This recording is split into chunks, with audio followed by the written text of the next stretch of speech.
Now, for more on the TPP, I'm joined by Sean Miner from the Peterson Institute for International Economics right here in Washington. He's the China Program Manager and Research Associate. Thank you so much for joining us. Thanks for having me.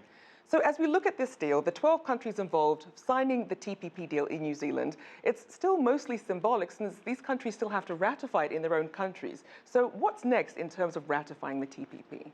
You're right, Rachelle. There's a long way to go before the TPP is in force. And now every country's legislature has to pass this in their domestic country. And so the countries that face the biggest test, one of them is the United States. And what's going to happen this year is Obama has pushed this agenda so much, but he also faces backlash from his own party. And some Republicans support it, but some don't. And so he really has to find a coalition willing to support this. And as we heard earlier, a lot of opposition from lawmakers. Are there any other countries that you think face an uphill battle? Yes, countries like Malaysia definitely face an uphill battle. They have a battle with their kind of constituents that, some of them are very skeptical of the benefits of TPP and whether it will benefit them in general. So these countries definitely face an uphill battle. Now, Malaysia did actually sign. They actually pushed it through, but obviously there were still protests that were going on. So of the 12 nations involved, which ones perhaps might have an easier way through? Countries like Vietnam have seen the popularity of TPP increase dramatically because of Vietnam's political and economic situation. People there see this as a way for them to diversify their economy and increase their investment, domestic investment from outside countries. Now, this signing actually kicks off the 2-year ratification period. What if they miss the deadline? What if these lawmakers cannot push these things through in time?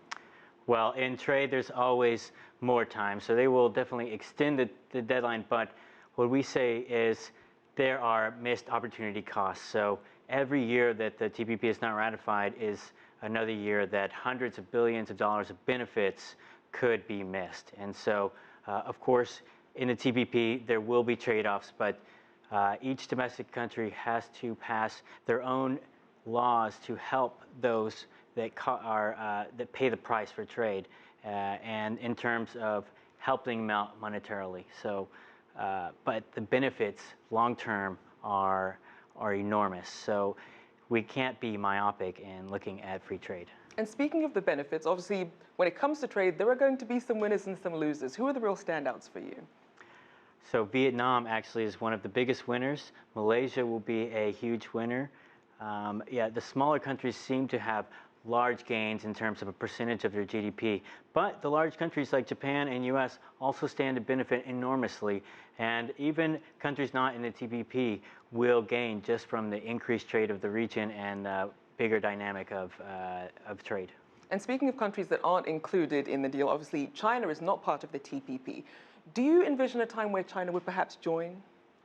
I do envision that, but there are significant obstacles in the way.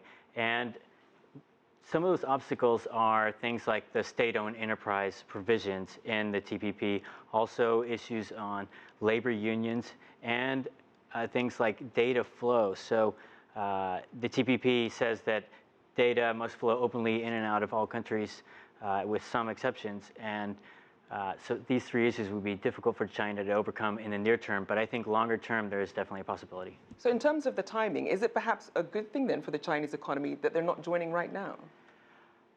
I think it would be a good thing for them to, it would help their domestic reforms and help China's economy pick up quicker in terms of moving from a manufacturing to a services and consumption-based economy. Because when you open yourself to trade, you have lower tariffs, and that means your imports are cheaper. That means consumption goes up, right, and your economy builds faster. We'll have to leave it there, but thank you so much for joining us. Sean Miner of the Peterson Institute. Thank you.